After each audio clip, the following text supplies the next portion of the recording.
¿Qué es lo que dice la Biblia? ¿Qué es lo que dice la Biblia? Esa es la pregunta clave que debe hacerse. Tiene que ser respondida.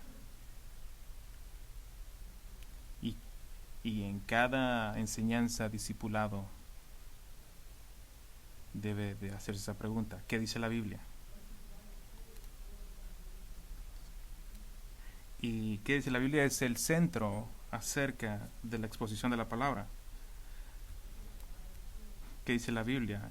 Es el núcleo y el fundamento para guiar a otro creyente en la vida de un discipulado. ¿Qué dice la Biblia? El núcleo y fundamento de cómo dirigir la iglesia de Jesucristo. Y ciertamente para todos los líderes en la iglesia de Jesucristo, desde aquellos que guían simplemente una persona hasta los ancianos de la iglesia. ¿Qué dice la Biblia?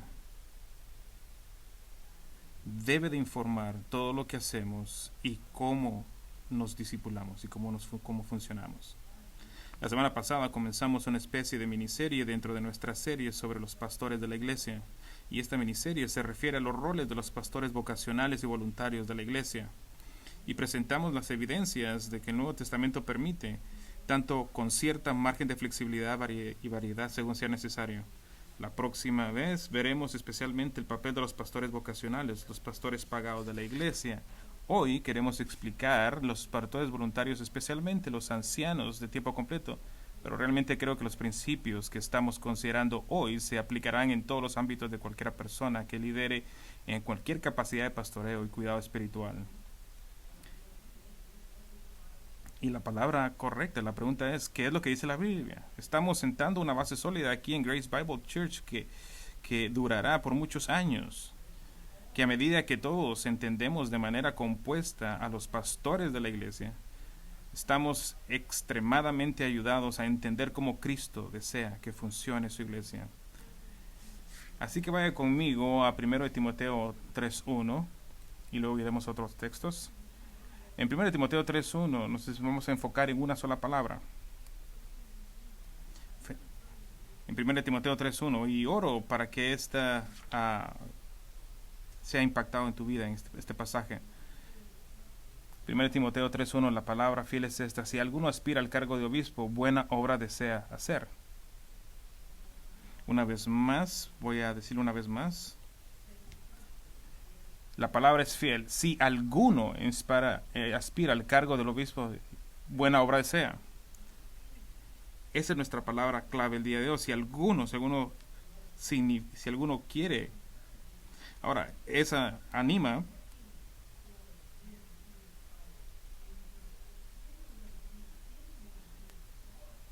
Alguno no significa que cualquiera, pero que todos están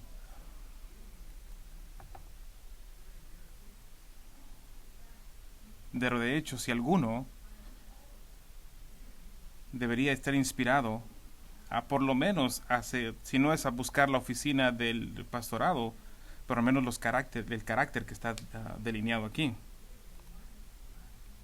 Así que tocaremos que cualquiera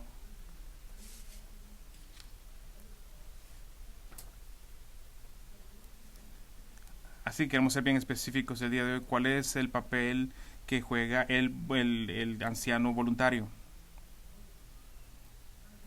Y primeramente, ¿qué es lo que dice la Biblia? Es lo que realmente nos importa en este mensaje. El rol primario del voluntario es saber qué es lo que dice la Biblia. No solo es nuestro método, sino es la meta. Y vamos a decir qué es lo que dice la Biblia. Pero primero quiero darte dos listas. La primera lista que te voy a dar ahorita y luego te voy a dar una lista después. Estas listas fueron creadas por el presidente del Consejo de Ancianos de Grace Community Church, un hombre que he mencionado antes, Chris Hamilton, quien ha hecho un estudio y ha sido ejemplar como anciano voluntario. La primera lista de una conferencia a la cual asistí por unos años con él, la primera lista es llamada Cualidades de un pésimo anciano laico. Ahora, francamente, esto aplica casi por completo a cualquier líder de la iglesia. Es una lista corta. Su lista original tenía 17 cualidades de un pésimo anciano laico, pero la he acortado a 12. Aquí está la lista.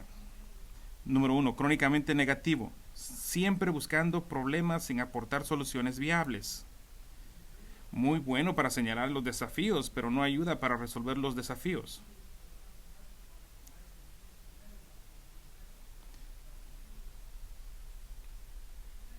La segunda cualidad es habitualmente divisivo.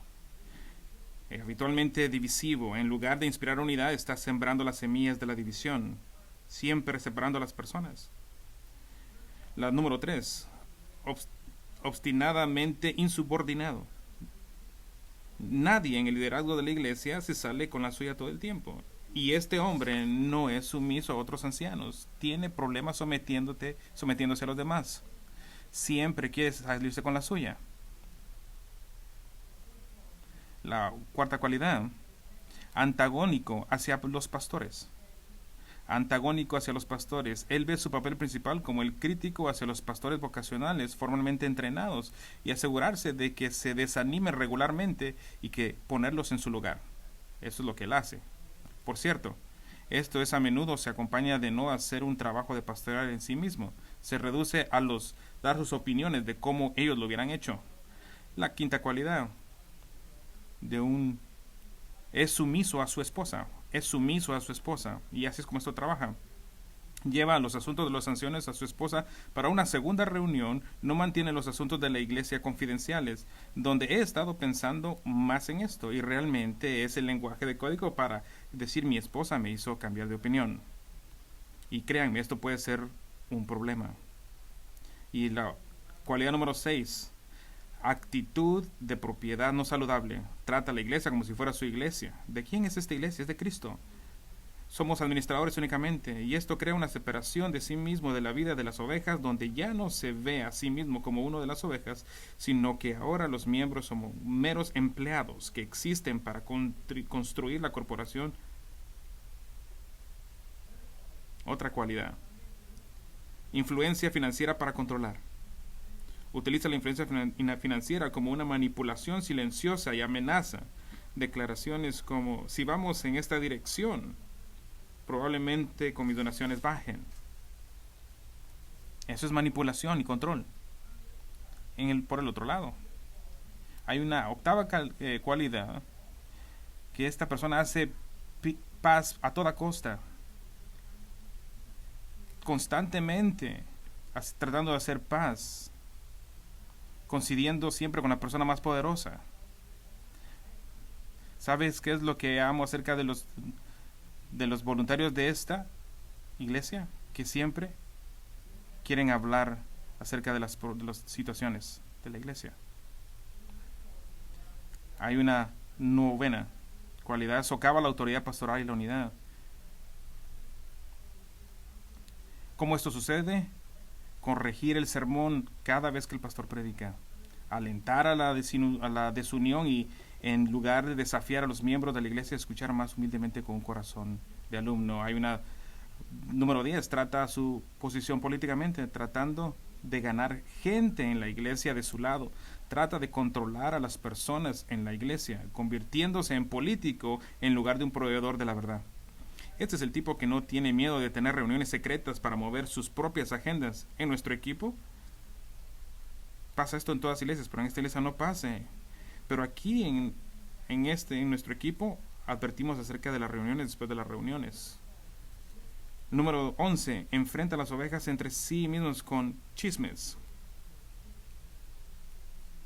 Escucha y participa en Efesios 4:29, que corrompe el discurso, que es únicamente el propósito de denigrar a otros miembros de la iglesia sin una visión hacia el postero. Esto es un medio para ganar poder, porque ahora se convierte en el que dice otros líderes. Ciertas personas están diciendo tal y tal cosa.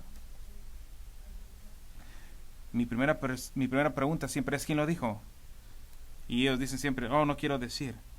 Entonces paro la conversación. Ya no voy a dar las otras 5, pero en el número 12 dice, tengan cuidado con lo atractivo y lo rico. Tengan cuidado con lo atractivo y rico. Estas son palabras de Chris. Este es el hombre que tiene una influencia individida, tanto de la personalidad como de las posesiones. El que tiene una influencia más natural que no es una influencia espiritual, sino influencia mundana. No hay nada malo en la generosidad. Podríamos incluso decir generosidad gozosa, pero no es un medio para controlar. Y entonces, para evitar estos escollos, es nuestro deber mantener en el camino con respecto a lo que las Escrituras nos llaman, con respecto a la responsabilidad monumental de ser pastor voluntario de la iglesia. ¿Qué es lo que dice la Biblia? ¿Qué es lo que dice la Biblia acerca de la monumental tarea de guiar a la iglesia de Cristo? Pero tengo que decir que no todo líder vocacional es infalible. Tengo muchos amigos que son pastores que están en sus años 70 y hasta ahorita están averiguando y entendiendo cómo hacer esto. Así que todos los líderes tienen que ser llenos de misericordia.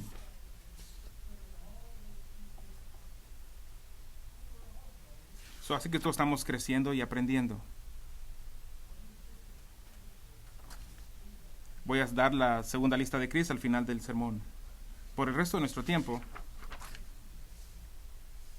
me gustaría examinar a un hombre que realmente fue un modelo de pastor voluntario en la iglesia de Jesucristo, un hombre llamado Filemón.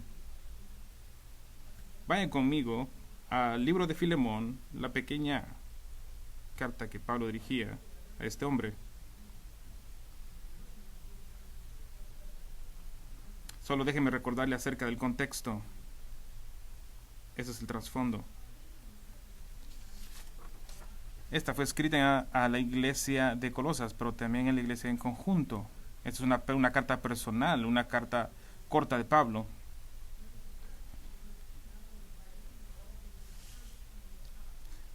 Pero también está dirigida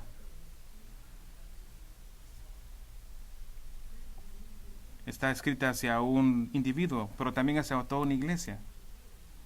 Y hay tres caracteres. Pablo es uno de ellos, probablemente mientras Pablo estaba ministrando en Efesos. El segundo es Filemón, una persona que tiene medios, es dueño de esclavos, que tiene una casa grande suficiente para albergar una iglesia y para recibir invitados. Y Filemón había llegado a la fe por medio de Pablo, probablemente mientras Pablo estaba ministrando en Éfeso.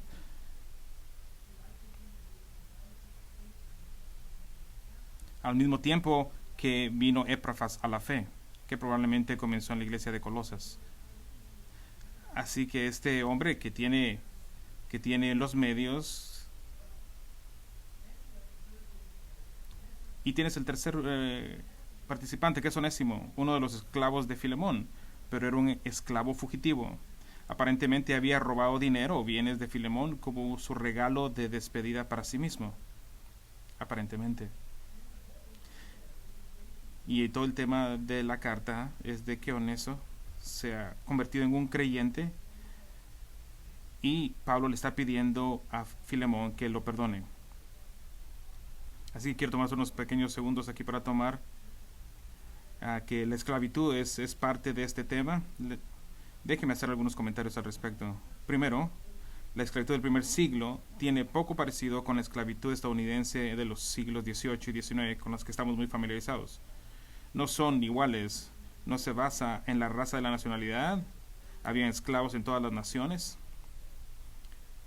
Los esclavos eran tratados de una amplia variedad de maneras que van desde horribles abusos hasta ser tratados como un empleado valioso y respetado.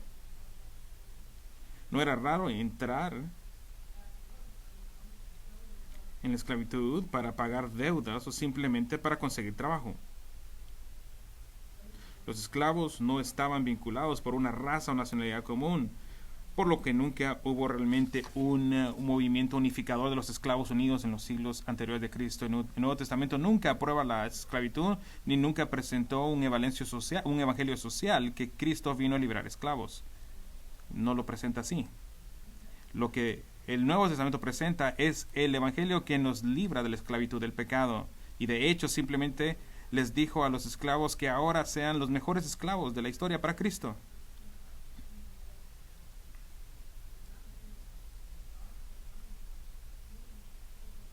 El evangelio no vino a cambiar tu situación social, pero la esclavitud del pecado. Pero el evangelio es el medio para poner a fin la esclavitud, y ahora los muros divisores de la distinción social están totalmente derribados. Todos los hombres estamos necesitados de un Salvador, y en la iglesia desaparecen esas distinciones sociales artificiales. Todavía pueden estar funcionando. Un dueño de esclavo y esclavo puede funcionar de esa manera, pero en Cristo son iguales y son hermanos en el Señor. Por la providencia de Dios, Onésimo vino a encontrarse con Pablo en Roma.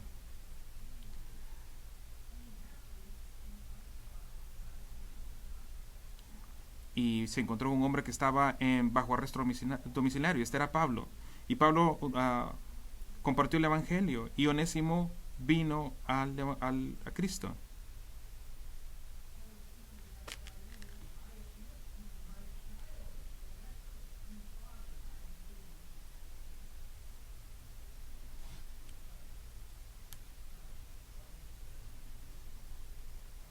Ahora tenemos un problema. Onésimo debería regresar a Filemón, pero Filemón tendría todo el derecho legal de infligir castigo, tal vez incluso hasta la muerte, y exigir una restitución que Onésimo sin duda no tenía. A lo mejor lo gastó todo lo que se robó. Así que Pablo escribe a Filemón para instarlo a mostrar gracia y perdón. Pero la carta de Pablo a Filemón revela mucho acerca del carácter de Filemón mismo. Era el líder de la iglesia. La evidencia apunta que bastante fuerte, que a lo mejor sí. Déjenme mostrar algunas razones de que Filemón probablemente pudo haber sido líder o anciano voluntario de la iglesia. Primero, Filemón 2, dice que la iglesia se reunía en su iglesia, una parte de ella se unía en la iglesia de Filemón. También era suficientemente rico como para tener habitaciones. ¿Qué es lo que eso significa? Que él estaba en una locación, no era misionero, era algún oficial. A lo mejor era un hombre de negocios.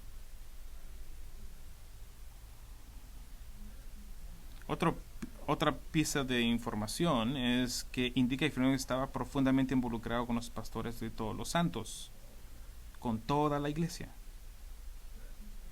La tercera pieza de información, Pablo lo llama nuestro amado compañero. Nuestro amado compañero de trabajo.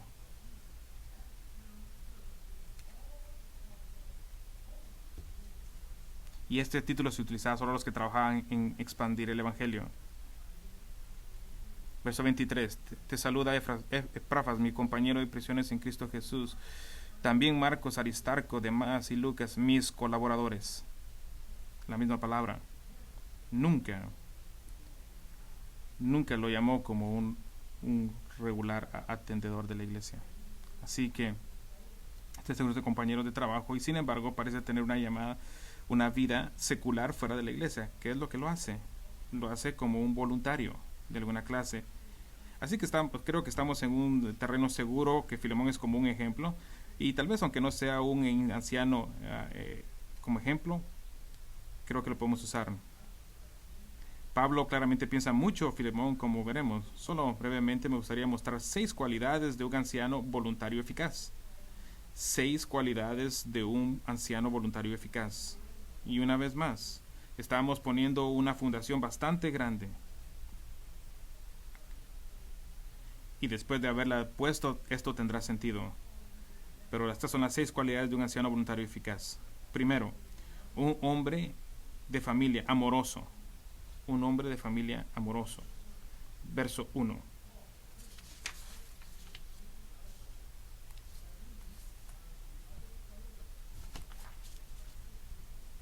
Equipo, nuestro compañero de milicia en la iglesia que está en tu casa. Gracia a vosotros y paz de Dios nuestro Padre y del Señor Jesucristo. Ahora, ¿quiénes son estas personas? Apia y Arquipio probablemente son la esposa y el hijo. Y Apia a lo mejor sea su esposa y Arquipo es probablemente su hijo. Arquipio, llamado de milicia, mismo término aplicado a Epafrodito en Filipenses 2:25, Colosenses 4:17, y dile a Arquipo, mira que cumplas el ministerio que ha sido recibido. El Señor es un líder de la iglesia. En este caso, en el caso de que Apia sea la esposa de Filemón, es más fuerte en el caso que Arquipio sea su hijo, pero en cualquier caso, hay pistas definitivas de que Filemón disfrutó y cultivó una vida familiar hermosa. Primero, veamos las evidencias. El hecho de que Pablo se dirija a Filemón y Apia juntos indica que hay una unión muy cercana.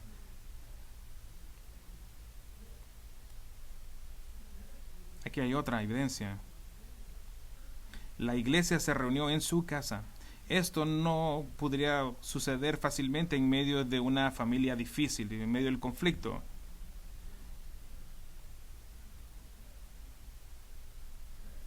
Otra evidencia, Filemón pasó tiempo amando a todos los santos, los que, de nuevo, no se puede hacer eficazmente si las cosas arden en la casa y tratando de sobrevivir.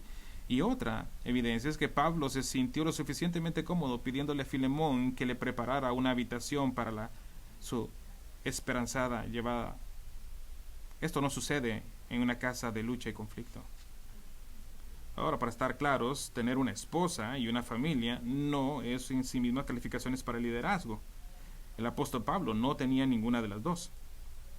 Pero el líder de una esposa y una familia puede ser una influencia tan poderosa en otros creyentes por su amor a su familia, porque gran parte de nuestra vida cristiana se vive y más íntimamente tan en el contexto de nuestras familias.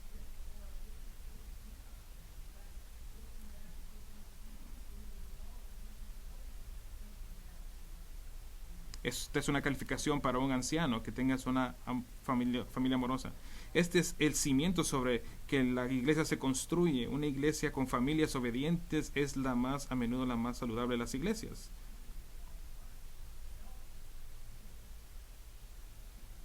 Y este es un hombre que demuestra que su fe y su vida no están de alguna manera separadas, que el Evangelio de Jesucristo, que lo ha transformado, que también ha transformado la forma en que ve y vive a su familia. Déjeme ponerlo de esta manera.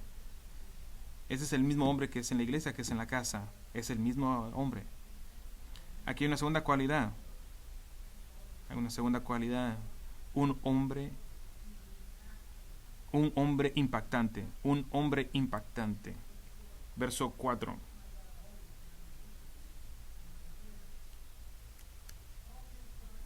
Pablo siempre da gracias a Dios por Filemón. Hay algo positivo, hay un profundo afecto y alegría por este hombre. Y da dos razones para su agradecimiento por Filemón. Porque he oído de tu amor y de la fe que tienes hacia el Señor Jesús y hacia todos los santos. Pablo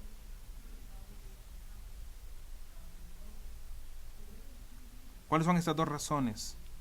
Que él se está regocijando y dándole gracias por amor a los santos y fe hacia el Señor Jesucristo. Ahora, el verso 6 es un poquito difícil de entender porque está construido poéticamente.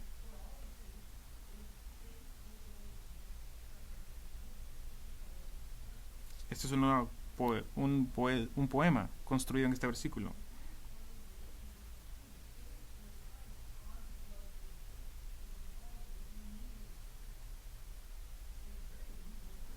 Y esta es una frase muy inusual.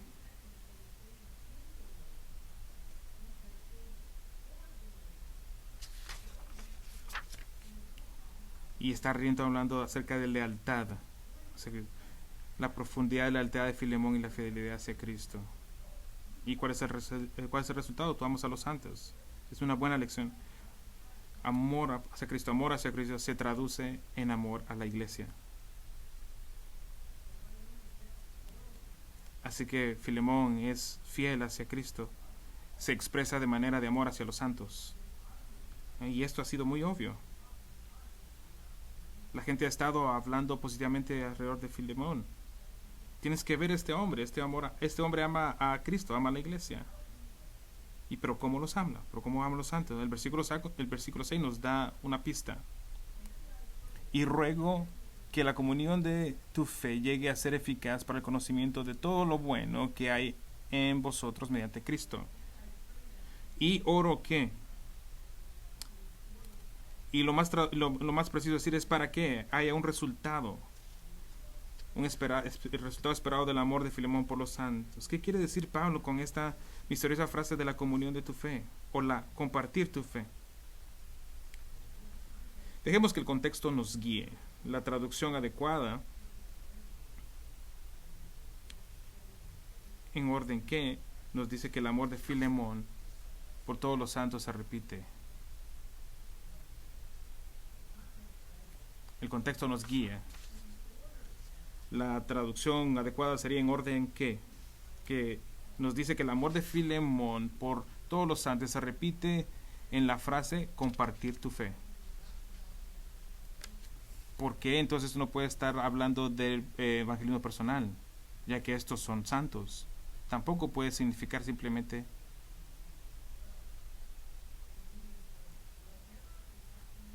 que todo lo que está pasando en su vida y la fe en Cristo, Él lo está compartiendo. Está compartiendo su vida. Está haciendo algo.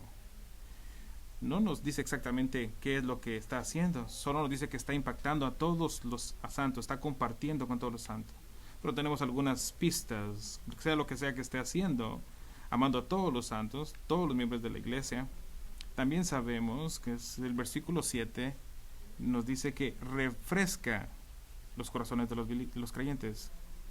Y ya dijimos que la iglesia de Colosas se reúne en la casa. Así que Filemón proporciona un lugar maravilloso para los creyentes que se reunieran.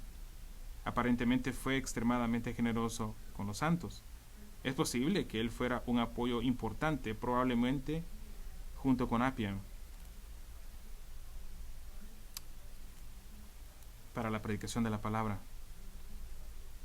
Hace unos años hice una investigación de estudiantes seminarios que estudiaban aquí, y había algo común dentro de ellos.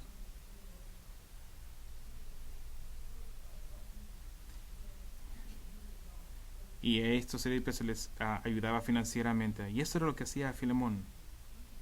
Era ansioso de ver la iglesia construida, y era generoso. Era contagiosa su alegría con el fin de edificar a los santos. ¿Y cuál era el resultado de la generosidad de Filemón?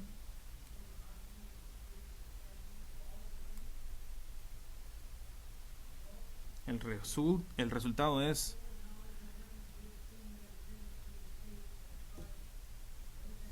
¿qué significa esto?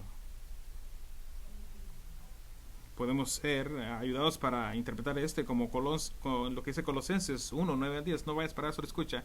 Y así, desde el día que escuchamos, nos hemos dejado de orar por ti, pidiendo que seas lleno del conocimiento de su voluntad en toda su sabiduría espiritual y entendimiento, para caminar de una manera digna del Señor, plenamente agradable a Él, dando fruto en toda buena obra y aumentando en el conocimiento de Dios. ¿Cuáles son estos puntos comunes? El conocimiento se refiere al conocimiento adquirido por el lector de la carta. Este es Filemón en este caso. No solo el conocimiento general, sino todo lo bueno. El pasaje de Colosenses indica de su voluntad. Estas son cosas buenas. Aumentar el conocimiento de Dios no es simplemente agregar hechos intelectuales a su reserva de comprensión. Habla de obtener una visión experiencial de Dios en su gracia y su misericordia. ¿Y qué es lo que esto hace? ¿De dónde viene?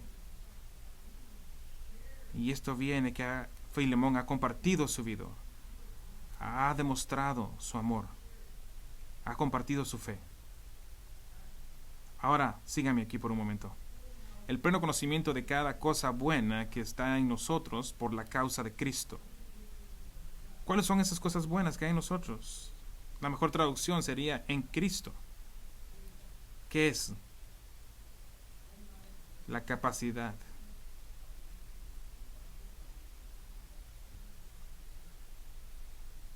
Es la capacidad de amar con el amor de Dios, la capacidad de dar gracia, generosidad y sacrificio a todos los que están alrededor de ti. En otras palabras, si los ponemos estas partes del rompecabezas juntos, ponga versículos 5 y 6 y juntos Pablo está diciendo que debido al amor y la generalidad de Filemón y los santos, al compartir su fe, él está adquiriendo pleno conocimiento de la abrumadora alegría que Dios tiene al amarnos, experimentando la euforia de un corazón libre en el ministerio de dar. En otras palabras, la fe de Filemón fue contagiosa. Todos queremos ser como él. Dios ha demostrado hacia nosotros amor, alegría, paz, paciencia, bondad, fidelidad, mansedumbre. Pablo dice, Filemón, estás demostrando estos frutos del Espíritu y estás viendo la inmensa capacidad que tenemos de amarnos unos a otros a causa de Cristo.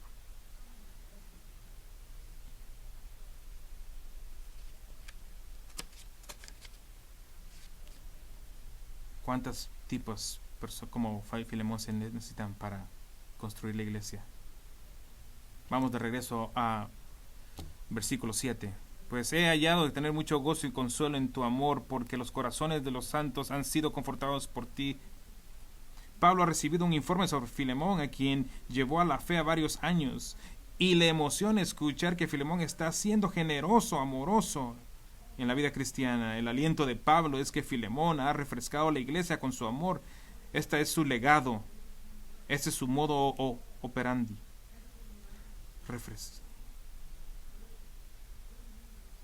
¿Qué significa refrescar? Eso significa revitalización del hombre interior. Esa es mi oración para cada uno de ustedes, cada domingo.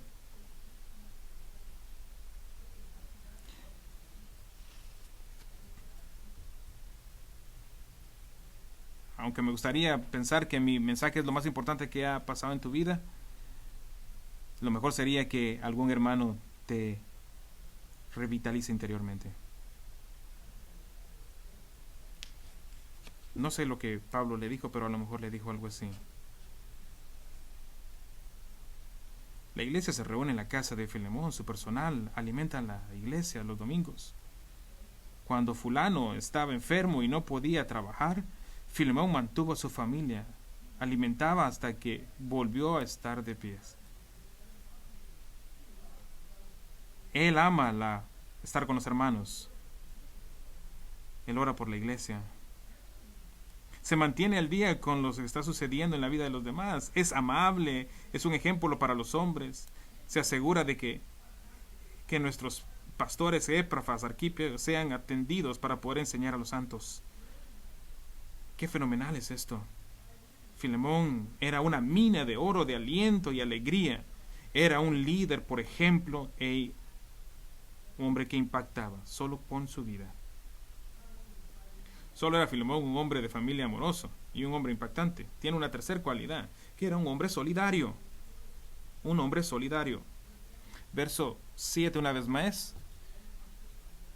Porque los corazones de los santos han sido.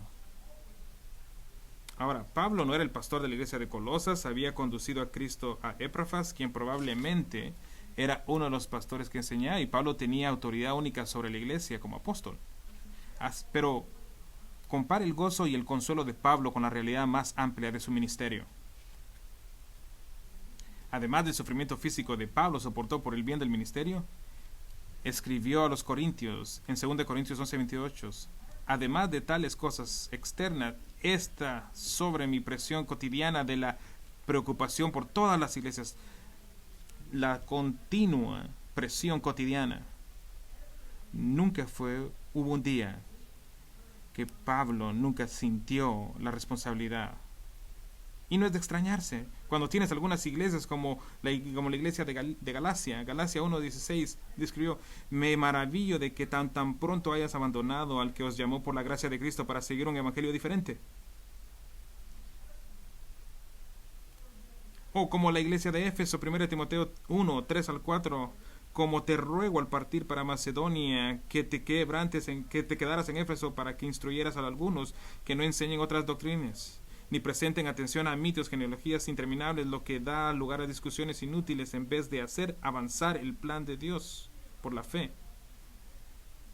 Tenían en esa iglesia muchos ancianos enseñando diferentes cosas.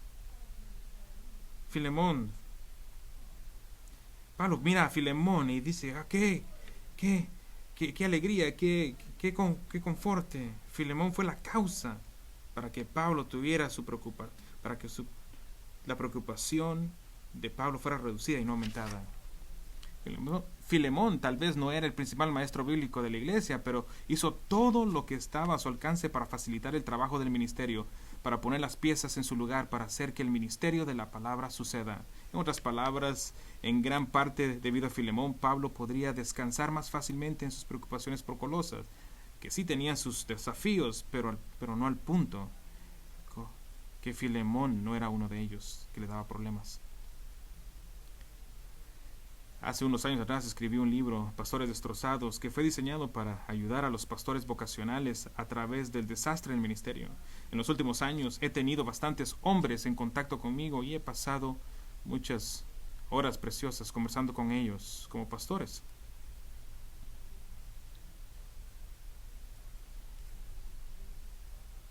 Y me encontré con un hombre que era pastor y estaba llorando porque había pasado por muchas cosas horribles como pastor.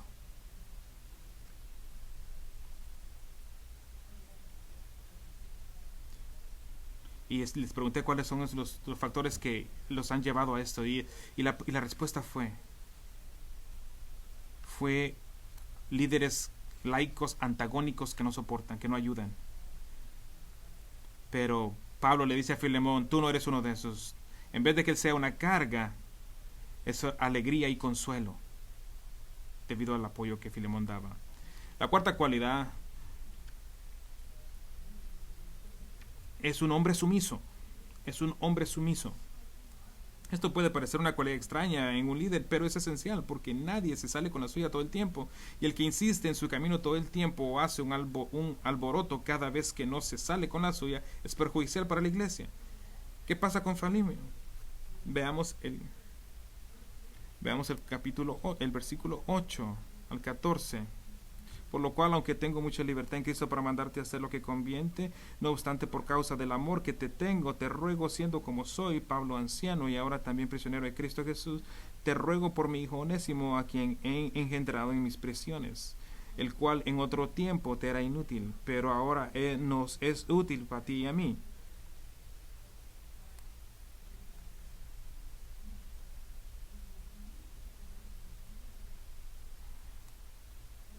Verso 12, y te lo he enviado de vuelta a enviar una persona, es decir, como si fuera mi propio corazón. Pero no quise hacer nada sin consecuencias para que tu bondad no fuera como por obligación, sino por tu propia voluntad. Pablo no tuvo que influenciarlo. ¿Por qué? Porque estaba confiado que se iba a no a ejercer sus derechos, sino a darle gracia.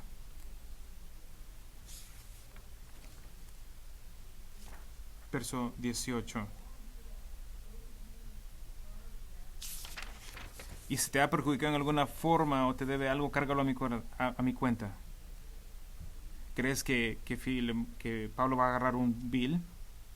A lo mejor no.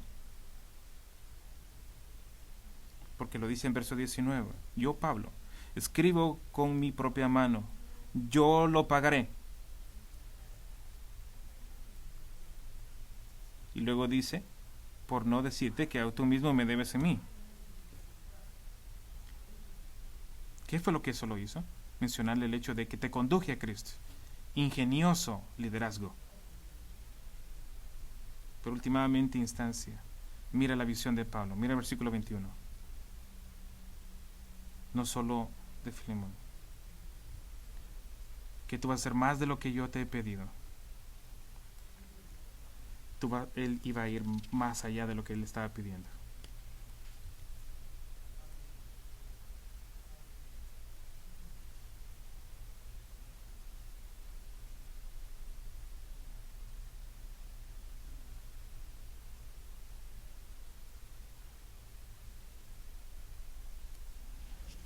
Así que Filemón fue más allá de lo que le pidió. Y Pablo está confiado en esto. No hay lugar en la iglesia de Jesucristo para los ancianos voluntarios que deben controlar y deben hacerse de su manera todo el tiempo. Esto es un peso alrededor de los tobillos de la iglesia y un veneno que no puede continuar si la iglesia ha de ser verdaderamente efectiva. Pero un hombre es un anciano es un hombre que puede ser sometido.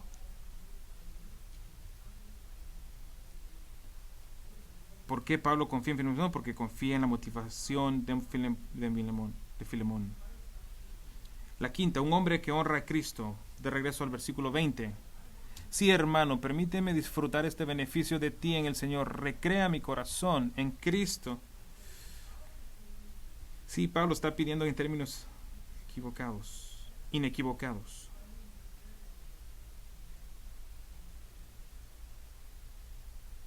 Sí, Pablo está pidiendo en términos inequívocos una respuesta positiva de Filemón, pero dicen las palabras mágicas: en el Señor y en Cristo. Cuando le dices a un hombre impío, haz lo correcto porque agrada a Cristo, esas palabras caen en oídos sordos. Pero cuando le dices a un hombre piadoso, haz lo que es correcto porque agrada a Cristo, él entra en acción y eso es todo lo que necesita escuchar. Has hecho porque esto agrada al Señor y él te responde: sí, así lo haré. Porque esa es la meta. Y mire cómo está desaturado en Cristo. En el versículo 1, Pablo, prisionero de Cristo Jesús. Verso 3. Verso 4. Doy gracias a Dios por siempre. Verso 5.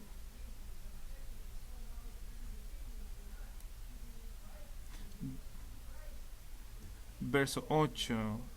Tengo mucha libertad en Cristo. Verso 9. Y ahora también prisioneros de Cristo hasta en el 20. Mi corazón en Cristo. Verso 23. Mi compañero de prisión en Cristo Jesús. Verso 25. La gracia del Señor Jesucristo sea en Cristo todo el tiempo. Una y otra vez, Cristo, Cristo, Cristo. No es de extrañar que Pablo le diga a la iglesia de Colosas en Colosenses 1:28: a Él nosotros proclamamos, amonestando a todos los hombres y enseñando a todos los hombres con toda sabiduría, a fin de poder presentar a todos hombre perfecto en Cristo. Ese es el tipo de hombre que la iglesia necesita. Un hombre que honre a Cristo, el que anhela profundamente conocer la voluntad de Dios y llevar a cabo esa voluntad por el bien de Cristo y su novia, no por ninguna ganancia personal. Y esa es la sexta cualidad: un hombre lleno de palabras. Es un hombre lleno de la palabra. Ya que Filemón fue un fundamental para la vida de la iglesia, podemos derivar este principio de la carta de Pablo a los colosenses, que les fue entregada al mismo tiempo. No, solo escucha lo que dice Pablo, Colosenses 1:5. A causa de la esperanza reservada para vosotros en los cielos, de los cuales oísteis antes de la palabra de la verdad en el Evangelio. Colosenses 1:25, del cual fui hecho ministerio conforme a la administración de Dios que me fue dada para el beneficio vuestro, a fin de llevar a cabo la predicación de la palabra de Dios. Colosenses 3:16, deja que la palabra de Cristo habite en ti ricamente, enseñándose y amonestando uno a otros con toda sabiduría, cantando.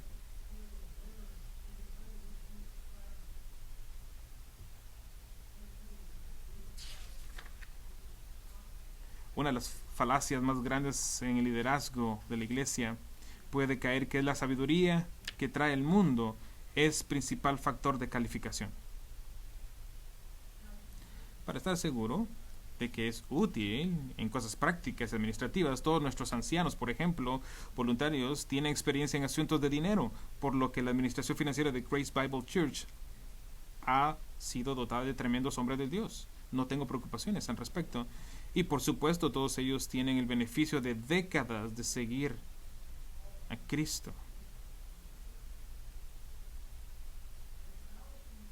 Pero la falacia puede suceder cuando los ancianos comienzan a confiar en esa experiencia práctica para tomar decisiones espirituales o para tomar posiciones o argumentos basados en cualquier cosa que no sean las escrituras, de separar la toma de decisiones de la Biblia, de hecho, de hacer afirmaciones de verdad o posiciones de direcciones. De hecho, hacer afirmaciones de verdad o posición, un anciano que hace afirmaciones o posición o direction sin ninguna base bíblica es un falso maestro.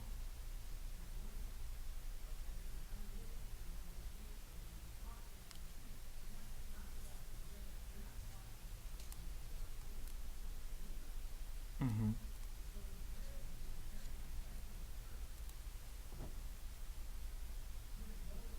Hace unos años, una de mis clases ministeriales con el doctor Alex Montoya,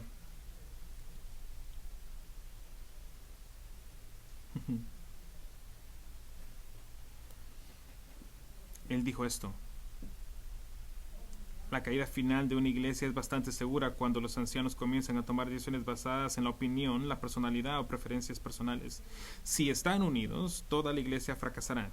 Si se dividen, la iglesia puede dividirse. Si están divididos por un mucho tiempo suficiente, usted puede experimentar una lucha o partida como pastor.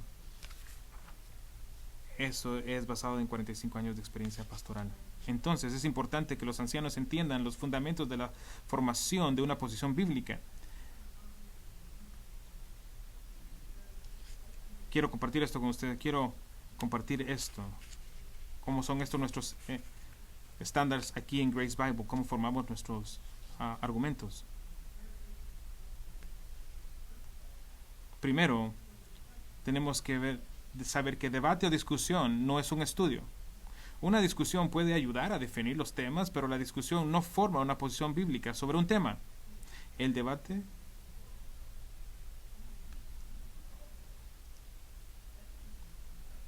la discusión no te hace el debate tiene demasiadas otras variables como la emoción, la presión del tiempo, la personalidad, la preposición y la suposición que no se introduce en la discusión.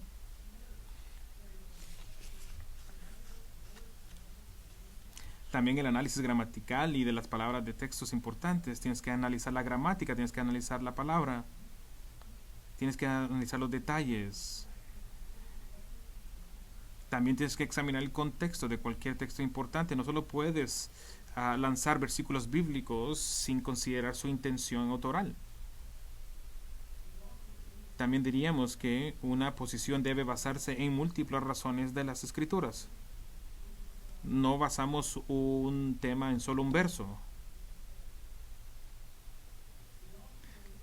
También decimos que las opiniones alternativas deben ser consideradas de manera justa y evaluarse. Esto incluye evaluar las fortalezas y debilidades de los puntos de vista alternativos. También diríamos que las historias personales o las anécdotas no constituyen una posición legítima. En otras palabras, un líder de la iglesia no puede decir, bueno, conozco a alguien. Eso no es una posición, eso es una historia, no prueba nada. Eso podría fortalecer un argumento, pero no forma la posición. También debemos decir que debemos haber una línea de razonamiento que pueda seguir más allá de los textos de prueba. Déjeme dar este ejemplo. Alguien puede decir el argumento: creemos en el libre albedrío humano para elegir a Dios, ¿o no? Sí, ese es el argumento. Esta es una posición típica de alguien que hace ese argumento. Bueno, nosotros creemos en el libre albedrío porque Josué 24:25 dice: escoged este día a quien servirás. También creemos esto porque Mateo 11:28 dice, ven a mí todos los que están trabajando. Esto es una elección. Y también Juan 7:37-38 dice, en el último día de la fiesta, si alguno viene, que venga a mí. Eso suena muy bien, pero no es un argumento. Podría ser una pequeña pieza de argumento, pero en sí mismo no constituye nada más que encontrar versos fuera de contexto para apoyar una posición que ya estaba preconcebida. Si sigues probando esa teoría con la escritura, va a colapsar.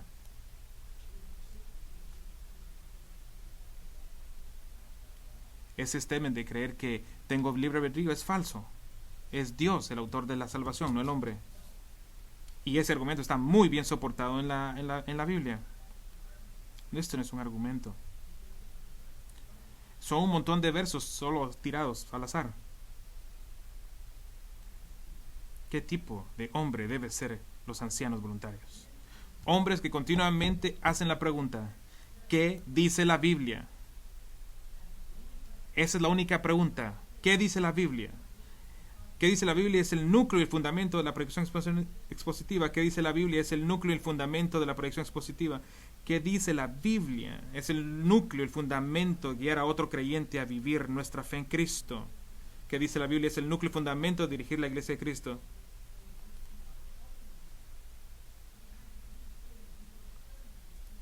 Y algunas veces significa que tenemos que estudiar un tema por meses.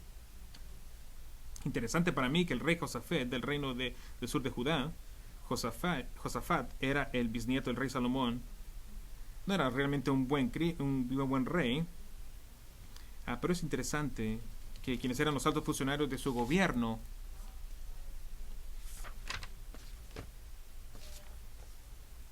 pero todos los líderes de su gobierno eran conocedores de la palabra.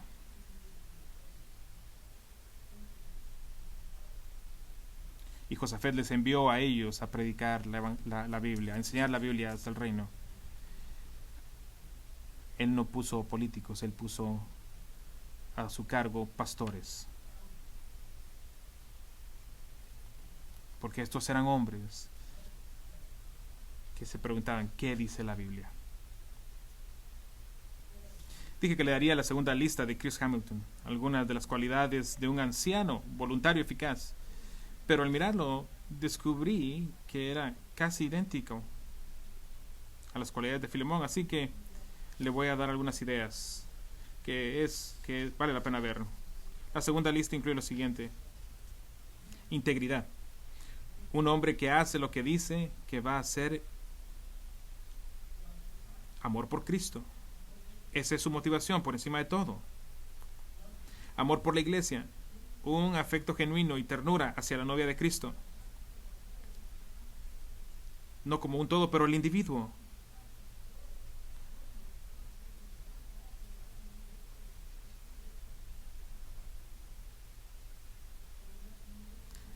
Así que tú amas a los individuos y a toda la iglesia.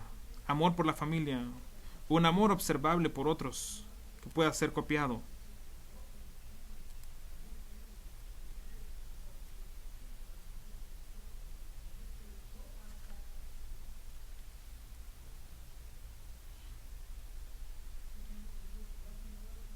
Lealtad a su pastor, cualidad número 5, el líder entre iguales, que el que no es una fuente de angustia y dolor, sino una fuente de aliento y motivación. Semejanza a Cristo es la sexta. Él está en la búsqueda de santificación personal sin detener su propio crecimiento. Él sigue creciendo. Y también pone amor por la palabra y deseo de obedecer la palabra. No algo general, como yo amo la palabra, sino algo donde este hombre pasa tiempo leyendo la Biblia y amándola. No tiene miedo de mantenerse firme por las Escrituras. Tito 1:9. Él debe mantenerse firme en la palabra fidedigna tal como se enseña, para que pueda dar instrucción en doctrina sana y también reprender a aquellos que la contradicen. Y también es un hombre que es enseñable. No es el hombre que dice, ya soy un anciano, ya sé todo, sino que se sienta y aprende. Pues espero que ¿ves por qué Pablo le dijo a Timoteo en 1 Timoteo 5:22, no seas apresurado a la imposición de manos para la ordenación de ancianos? Amo a los hombres con los que trabajo en el ministerio. Estos son los hombres que he conocido y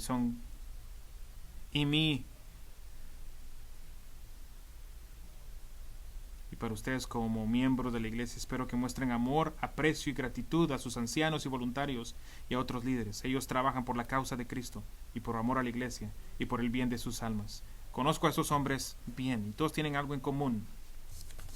Ellos solo hacen 3 cosas.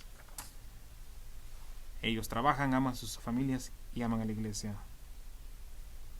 He jugado a golf con algunos de ellos y ¿saben de qué hablamos? De la iglesia. Espero que los amen. Si has estado aquí, si has estado en iglesias donde hay malos ancianos, aquí estamos muy bendecidos. Vamos al Señor en oración.